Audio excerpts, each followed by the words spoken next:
जाजरकोट जिल्लाको 50 शैय्याको हस्पिटल हाम्रो पूर्व मन्त्री शक्ति कमरेडले गर्दा भएको हो। प्रष्ट कुरा।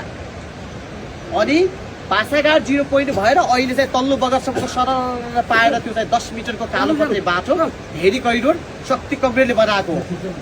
यो कुरा त हामी भन्छौँ नि।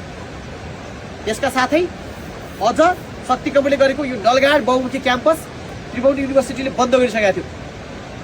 त्यो अब क्याम्पसको अनुमति नदिने त्यो शक्ति कमरेडको कारणले नलगाड बहुमुखी क्याम्पस स्थापना भएको हो। दशहराको जनप्रिय क्याम्पस दशहरा त्यो शक्ति कमरेडको कारणले स्थापना भएको हो। अझ जाजरकोट जिल्लामा अहिले जति हाम्रो विद्यालयमा पढाउने बालबालिकाका शिक्षक छन् त्यो दुर्गम भत्ता कसैले पाउँदैन थिए। डाक्टर बाबुराम भट्टराई प्रधानमन्त्री भएको बेला शक्ति कमरेडले भनेपछि बल्ल अहिले प्रत्येक सहरहरूका गोजीमा 4-5 हजार रुपियाँ प्रत्येक महिना एक्स्ट्रा आउँछ त्यो पिछडिएको क्षेत्र भनेर। हाम्रो सहरहरू हाम्रो पार्टीमा आस्थावान वा अरू पार्टीमा आस्थावान रहने सहरहरूले त्यो पिछडिएको भत्ता बुझिरहनु भएको छ। त्यो शक्ति कमरेडले गरेको हो।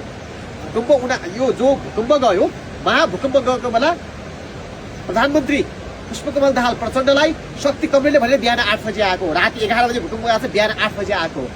हेलो सबैजना नमस्ते। हाम्रो छेडागाड नगरपालिका सालमा जो जाने एउटा बाटो छ, बाटोको अवस्था हेर्नुहोस्।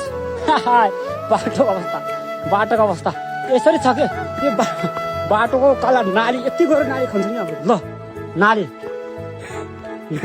नाली यस्तो गएर हाम्रो कस्तो हो कि यो त नाली यो किनकि यो काठहरू तल भाँच्चा नचोस् भनेर काठहरू राखेको छ।